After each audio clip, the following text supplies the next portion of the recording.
المدرسة دي كانت قاعدة مع طالب عنده 14 سنة، لاحظت إن مستواه ضعيف، بتساعده في مكتبها بعد اليوم الدراسي. بعد كده لما خلصت وخرجت في اتجاه الحمام، الطالب ده راح وراها وهو بيلبس في إيده جوانتيات زي ما هو واضح في الفيديو. اللي عمله بعد كده وتفاصيل جريمته اللي هتتكشف، اللي كلها اتسجلت بكاميرات المراقبة من غير ما هو يكون عارف، صدمت العالم كله. ابتدت القصة في ولاية بوسطن في مدرسة دانفرز الثانوية. كان اليوم الدراسي في نهايته، ومدرسة رياضيات كولين لقت ان طالب عندها اسمه فيليب عنده 14 سنة، مستواه مش زي زمايله، فطلبت منه تقعد معاه بعد اليوم الدراسي تساعده لان في امتحان قريب. بعد كده هنشوف كولين وهي خارجة من مكتبها بعد ما قعدت معاه، وقابلت مدرسة زميلتها وقفت معاها دقايق، وما كانتش تعرف ان دي اخر محادثة هتعملها مع حد في حياتها. في الفترة دي كان فيليب واقف مستنيها، واول ما سابت زميلتها وراحت حمام السيدات قرر انه ينفذ جريمة، وهنا بيتأكد ان معاه كل ادواتها، وبعدين راح وراها حمام السيدات عليها لمدة 11 دقيقة، وبعدين تعشرت منهم 3 في رقبة. زي ما احنا شايفين كاتب لنفسه رسالة على الكاتر ده بيقول لنفسه ما تقطعش. بعدها بلحظات دخلت بنت تانية الحمام، فخرج هو بسرعة ومشي واعصابه هادية وايديه كلها، وغير لبسه وراح يكمل خطته. بعد كده الكاميرات سجلته وهو بيجري داخل مكتبها ولم كل حاجتها من جوه، وراح اتخلص منها بره المدرسة وقابل زميله، وكان بيتعامل بهدوء جدا، وكمان لعب معاه شوية بالكورة.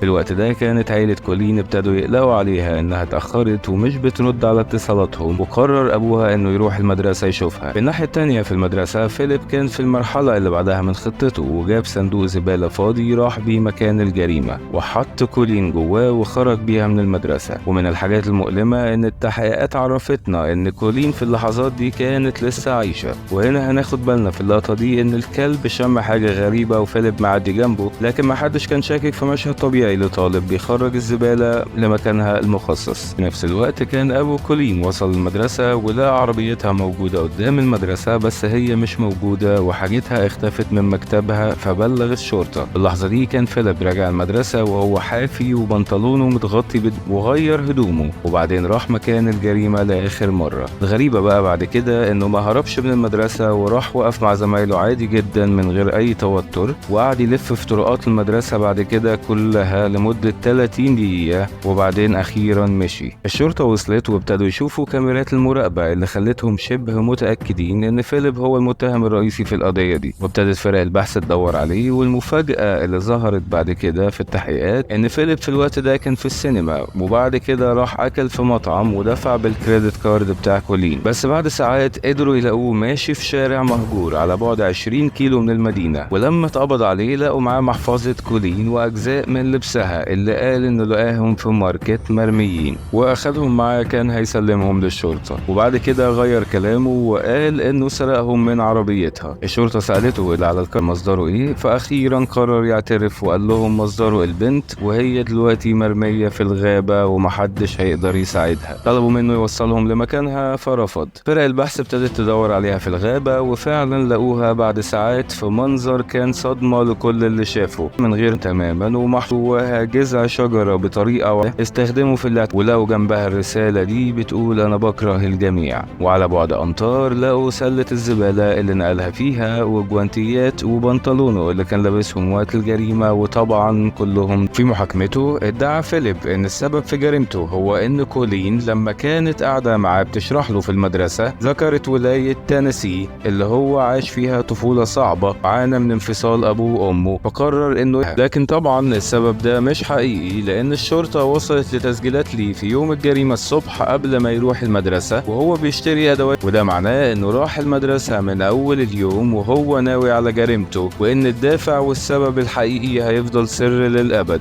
اتحكم عليه بالسجن 40 سنة على الأقل قابلة للزيادة مدى الحياة، وقعد في مؤسسة إصلاحية لحد سنة 2021 لحد ما تم عمره 21 سنة، ومنها اتنقل للسجن اللي هيقضي فيه بقية حياته. وانت كمان ما تنساش تقول لنا رايك في القضيه دي في الكومنتات، واعمل لايك للفيديو لو عجبك، واعمل سبسكرايب للقناه عشان يوصلك كل جديد. سلام.